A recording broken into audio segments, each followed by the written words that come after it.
What's a bad thing everyone should experience at least once? For many men, a finger in the butt. But for good reasons. Get your prostates checked, guys. Being humiliated for being a butthole. Some people need this to happen more than once. Poverty. It will make you appreciate what you have at least a little. Everyone should experience firsthand how money can destroy close relationships and how quickly it can happen. I was dating a girl who had a lifelong friend with bad credit, like really bad. She wanted to buy a new car but couldn't get approved for a loan and asked my friend to co-sign.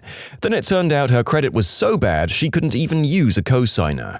They wouldn't even issue a loan with her name anywhere on a form. So she had the idea, could you buy the car or get the loan and I'll just make the monthly payments until it's paid off? I told her, don't do this, there's a reason why she has bad credit. Well, she didn't listen and bought the car for her friend.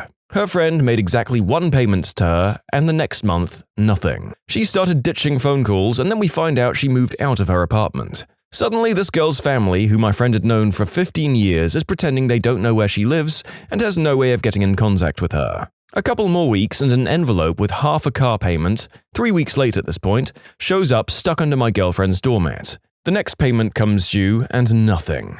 So now my girlfriend is making the payments every month on a car she hasn't seen in months.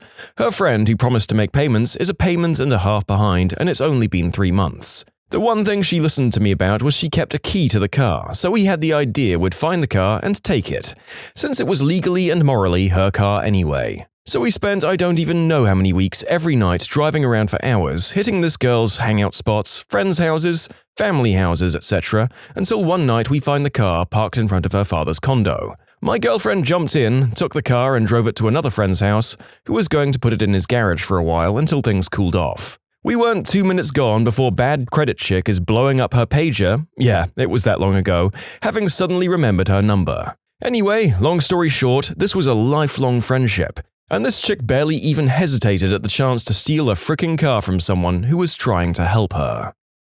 I've been lucky enough that nothing like this has ever happened to me, but I have seen seemingly loving and normal families destroyed overnight in squabbles over money, namely family wills. Money can apparently ruin lifelong relationships, and we should take that into consideration when dealing with that. Minor car accident, so that you understand, even if no one is hurt, how quickly it can happen. How hard the cars jolt on collision and how much hassle it is to get through insurance. It's happened where 2 drivers have driven into me in the past. I drove with real caution for months afterwards, and I'm extremely attentive to the road as a result. I pretty much totaled my first car when I was 17. No injuries, but it was my fault and I lost my license for 6 months. It wasn't my first offense. Fast forward 30 years and my driving record is spotless since then. While teaching my daughter to drive, I tried to impress upon her the hassle, inconvenience, and embarrassment of even a minor traffic accident, especially if it's your fault. I told her that she'd never truly understand the feeling unless it happened to her. Then a year later, it did. She was cut off by a truck on a wet road and wound up rear-ending him. She was cited for following too close, which was bullcrap, but whatever, and ended up totaling her car. She's mentioned many times since then how her attitude towards driving safety has changed. I'm afraid to say it, but I think in both of our cases, having a minor accident was just the thing we needed to understand emotional driving and avoiding dumb risks and defensive driving. It made us better drivers, although I'd hardly recommend it. I think it's important to get used or ripped off once by a supposed friend. My son, when a teen, would believe anyone. Any story, any hard luck tale. Then came the day a friend sold him fishing poles for way too much money and dropped them off. They didn't have any reels on them. My son was so hurt and teed off. I felt bad for him, but he never forgot the lesson. Be careful who you call a friend. Met this girl, talked to her on the internet for years. Never really went anywhere, but talking or writing to her became a part of my regular routine. For so long it felt like I knew her, even though in reality, of course, I actually didn't. One day she hits me up talking about how she desperately needs money and is looking to sell this gift card someone got her. I think nothing of it and say, sure. I take it home and go online to activate it, at which point I find it was obviously stolen. I go on Facebook and see that she's updated her status. Sucker. Take public transportation. I know a crap ton of people who've never taken it. I personally find it kind of soothing, except when I'm taking the bus home from work in the morning, i.e. right now. If I could drive, I'd be at home and in my bed. Coming from major cities with great public transport, this is so weird to me. I couldn't imagine getting around by car. Having a terrible roommate or flatmate, it really makes you appreciate future living situations, especially with a significant other.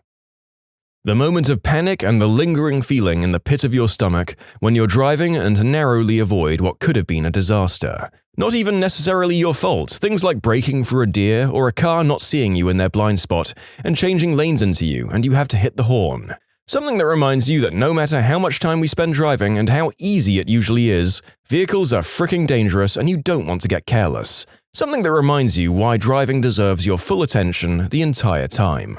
I was driving home from college late at night on a 2-lane highway in the middle of nowhere. A huge buck appeared in front of me to the left. I only saw him for literally a tenth of a second. He was in the beginnings of a jump, rearing up on his hind legs, his front hooves over the top of my hood. He jumped clear over my car. Had it not been so dark out, I probably would have seen his ball bag pass right in front of my driver's window. My heart was probably at 170 beats per minute for the next hour afterwards. I don't think I blinked. Spent the entire time scanning everything in my field of view. Longest drive of my life.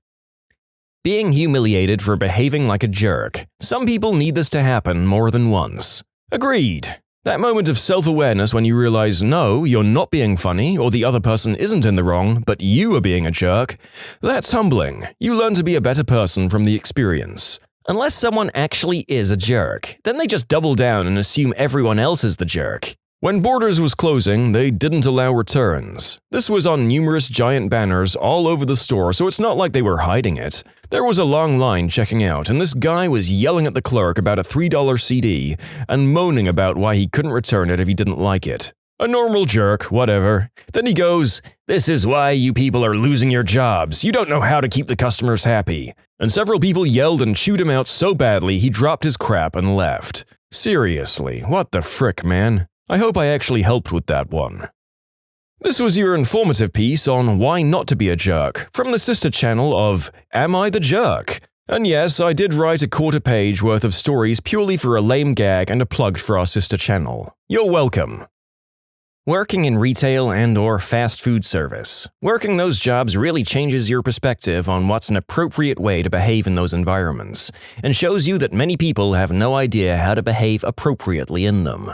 Cashier and bagger here, you have no idea just how rude, lazy, inconsiderate, nasty, and just downright mean people can be until you work in a customer service job. It really makes you appreciate genuinely nice people a whole lot more, and shows you just how many people aren't raised right. I can tell stories for days about the crap I see on a daily basis. For example, one time I had a lady complain to my office manager, co-manager, and store manager, I was on a register that day, saying that my customer service was awful and that someone should have trained me better. All because she didn't have enough money to pay for her stuff, so I had to decline her. Luckily, 2 of them saw the whole thing and politely told the lady that she was a moron and I'd done nothing wrong. The next customer in line also saw the whole thing and told them, my managers, that I was the sweetest cashier at the store. Being sick and having someone take care of you teaches you how to take care of others when they're down and the efforts and sacrifices you make. Also, being sick away from home, i.e. no one to take care of you. Once you've lain in a bed sick as a dog all alone, you appreciate everyone who's there for you. A relationship with a superficial or pretentious person. It makes you appreciate humble people even more. My first girlfriend was so standoffish, unaffectionate, and just plain rude. We were together for a year before we stopped talking to each other. At the time, I thought that was just what a relationship was, until I met my second girlfriend, who was so incredibly charming, warm, and affectionate. I didn't consider the first relationship as a waste of a year because it made me appreciate my second one so much more. Indifference from complete strangers when you're in a time of need. It seems oddly specific, but can really be translated in many settings. From being stranded and trying to hitchhike home, to begging for money for your next meal. Given some time, you realize that a lot of people are real Fs. A lot of them are simply ignoring you completely, and some will go far out of their way to help. It helps you be a better person. Agreed. I got stuck out of town once, and I missed my last bus home, and not one person I stopped would lend me their phone so I could call my mum. I was about 12 or 13 and terrified that I'd have to sleep outside and would probably end up getting stabbed or something. Even then, I remember wondering why the frick nobody would let me use their phone. I'd let a crying adolescent borrow my phone if they needed to call home. In the end, I managed to find an ancient, pea-stained payphone that still worked, and called home with the bus money I had left, but I know I was lucky in that situation. This was about 10 years ago in the Midlands, England, for those asking. I do know that people probably thought I was trying to mug them, so you don't need to tell me. Being at the mercy of someone else after you've done something to deserve getting your butt whooped. I'm not saying that everyone should experience getting bashed, but I think there are a lot of people out there with attitude problems that have never experienced the consequences of their actions. A little fear can be enough to make people think twice before behaving like buttholes to others. Again, I'm not advocating violence, but the stomach plunging into your feet because you know you done effed up by being a tool to someone that isn't taking your crap? That, I think, is a valuable lesson in how not to behave as a human being. You can submit your own stories to be featured here on the channel. The story submission link is in the description below. And if you want to listen to some vibey music in the background, check out easymode, also linked below, and subscribe. Failing at something, because after that, you'll grow and be able to 1. Achieve more, and 2. Use it as motivation, before 3. Knowing that failing is okay. Near-death experience. You never really appreciate the finite nature of your own life until you've breathed what you believe to be your last breath, to then have it all go black. You wake up exhilarated like nothing you've ever felt since or before, the air on your skin that you've never realized before, the feeling of air filling your lungs as you breathe, the smells and tastes are all amplified. It lasted for at least a year, and the urge to savor every little thing in life and see all the previous annoyances as petty and meaningless in the grand scheme of things. It also puts into perspective the sheer terror of death, and I believe it gave me a greater level of sympathy for those that aren't as lucky. I think everyone would be a lot less violent and warmongering if they'd felt the emptiness of death. This was one of the important tenets of Heidegger's philosophy. Basically, he was of the opinion that it's uniquely human to come to terms with your own mortality. Most of our lives are spent trying to ignore that fact, or think around it via religion. But to him, that was denying our uniquely human existence. Only through near-death experience or deep, honest introspection does one actually face that their life is finite. I never really thought about religion as a means of avoiding thinking about one's own mortality, but it definitely is for many, I suppose. For the record, it also means a great deal of other things to different people as well. Laying a beloved pet to rest. I had to say goodbye to my best friend of 15 years, my yellow Labrador, this past Monday. Worst day of my life. I don't know if I can ever have another dog, as they'll never measure up to him, and I never want to go through this again. He slept by my bedside every night, and every night I'd reach down to him and pet him before going to sleep. Now, he isn't there. Go and hug your pets, people. I have to say goodbye to my girl, tortoiseshell cat, this next weekend. She has advanced liver cancer, and it's time. She's the most amazing pet I've ever had. I can't imagine the hole that is about to be torn through my family, and that has been torn through yours. I'm sorry for your loss. Pets can be the most amazing friends. Being broke. You appreciate what little you have and what it's like to earn hard-earned money. As someone who's been struggling to find a job for months, this really hits home. It's incredibly demoralizing, and it just makes me feel like there's something wrong with me because no one will give me a job. Especially with the older generation telling me to just hand out CVs, you'll get a job really quickly, because I did. Except they refuse to accept things have changed massively. And most places will literally tell you they don't take CVs in store, and if they're hiring, you have to apply online. For the minimum wage part-time job that 300 people have already applied for in the 2 days it's been online. It sucks. And if you have no experience, you're in even worse luck. Even the most menial, low-skilled jobs won't look at your CV twice if you don't have experience. And if you can't afford to work for free to get that experience, well then frick you, peasant. I'm in a similar situation. I'm highly educated, but I can't find a job in my field. I applied for simpler jobs and jobs that require no education, but I'm overqualified for those, apparently. I'm German, and here in Germany, you basically become sort of a social outcast if you don't have a job. People judge you, they call you lazy, and all that stuff. I'm collecting welfare at the moment, unfortunately, which is basically taxpayer money, and people get angry at me for that. They don't seem to understand that I need the money just to survive. Just get a job, so you don't have to live off other people's money anymore. I'm getting welfare because I can't find a job. That's the whole point of it. Also, I'm obviously not living a luxurious life. I've written more than 300 applications, but no one cares and people still call me lazy. Being broke, going hungry, and being completely alone. Being a server and waiting on a table of people that treat you like a servant. Server here. Last night, a guest at a table slapped me, but he'd already written his tip, $80, and I just took it. I've never felt that way before. He was a doctor, very wealthy, and put his arm around me in a brotherly way, but he was drunk and slapped me a few times in the face. But I need the money to pay for summer classes because in Texas, you don't get student loans for the summer courses.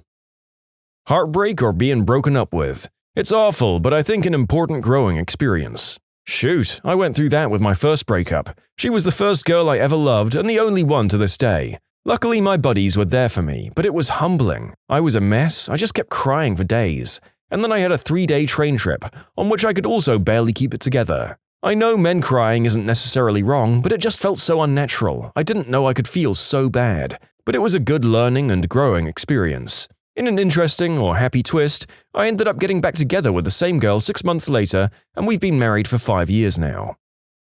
Getting stuck somewhere far from home late at night and having to find your way back. It teaches you a lot of methods that might be useful in a bind. Watching someone die. When I watched my grandmother die, I looked at my dad holding her hand. At first I thought to myself, I'm going to do the same thing too. Then I thought, someone's going to watch me die too. It was at that moment that death no longer scared me. Death started to scare me again when I buried my father. Treasure that gap between losing your grandparents and your parents. When there's no one above you in the chain of mortality, things look a lot different. My only 2 pieces of advice are, tell your parents and grandparents and children that you love them.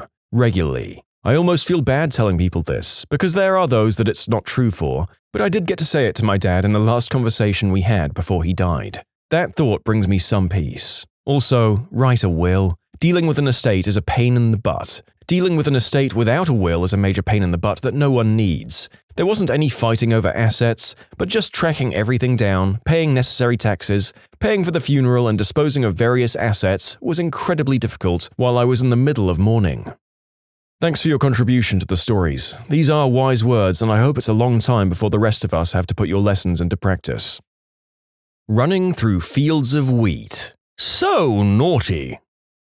Telling someone that you have a crush on how you feel. Most of the time, they won't feel the same way. You'll feel like crap, and you will get over it, and then you realize that life goes on, and that person doesn't have as much control over you. Getting used to rejection is a powerful superpower. I did, and she did not reciprocate, but we remained friends because I was carrying a torch that would break Miss Liberty's back. I didn't realize until my wife came along some years later that this friend was only staying friends because her insecurity needed constant feeding of adoration regardless of the source. When I finally confronted her with it, she walked away and I never heard from her again. One of my major steps toward adulthood. A real-life failure. There are some people who can be supported through life without properly feeling the consequences of failure. But until you actually fail at something, you won't truly succeed either. A breakup with someone you love. I feel like it teaches you some stuff about yourself that you never really realized. But alternatively, I feel like you can learn that from losing friends or family members due to really crappy reasons. Working in hospitality and being harassed by an obnoxious customer for some minor inconvenience. You're literally asking for me to be fired, Miss Minivan. Do you realize that I'm a person with a whole life just like yours, and you want me to end up homeless because there's not enough extra ice in your drink? Your drink, which, might I add, was made by a robot and not by me. So glad I'm in a call center now. For some reason, people always specify, "Now, I'm not mad at you, you're just doing your job," before getting mad. It's so different from food service. Live on a service job or minimum wage for a year. No parents as a safety net, no rich friends you live with, no big savings account you can dig into if you really need it. Nada. None of that. Yeah, I totally know what it's like. My lawyer parents made me wash cars and teach yoga for a while to get real-world experience. No, you need to feel the real, present threat of being homeless. Nothing but a crappy job at Popeyes between you and the streets. Know what it's like to run down to the plasma center and sell your blood for gas money. Have to make up excuses to not go out with friends tonight because your paycheck got lost again. Put up with your friends' snide comments when you only eat half your 10-inch pizza and box the rest for home because you'd like to have lunch tomorrow. Know what it's like to have your employment put at risk by some snot-nosed rich teenage customer who decides your service wasn't fast enough. As someone who gets migraines, I wish more people experienced at least one so they know how bad and debilitating it can be. It's freaking selfish because deep down I know that I wouldn't actually wish that on anyone, but it's deeply frustrating when you're talking about it to someone or trying to call out from work, and you get, "Oh, that's when you have a headache, right? Huh!" or when they suggest taking some aspirin, which that crap is absolute misery to the nth degree and then some, and Excedrin migraine only works if you catch it in time. Otherwise, you're going to be curling into a pitiful ball of whimpering pain until your body either shuts itself down for a few hours and you have to start all over again. There's only one actual answer to this topic: the bitter taste of defeat. For men, unwanted creepy advances, catcalling, etc. First time it happened to me, I was like, what if Grossy McGrossface didn't leave me alone at the bar and then berated me for being worthless while all her gross friends laughed at me? Eye-opening. Visiting Auschwitz in Poland, it's an awful place to be surrounded by and is definitely not a positive experience whatsoever. But when you're there, you get a better understanding of what it was like to be trapped there. You can no longer hear those stupid, edgy jokes about Jews. It makes me shudder and feels painful to even think about that now, honestly. And that can only be a good thing in my opinion. It's just not funny. Learn from history and be very conscious of what leaders can do to their people. Most importantly, though, pay respects to those who suffered some of the greatest pain and depravity the world has ever seen. When you subscribe, make sure to hit the bell to turn on notifications. Put the playlist on in the background to finish listening to all the stories, or if you want some vibey music to put on in the background, check out easymode. If you like Am I the Genius, give Am I the Jerk a shot. Everything linked in the description.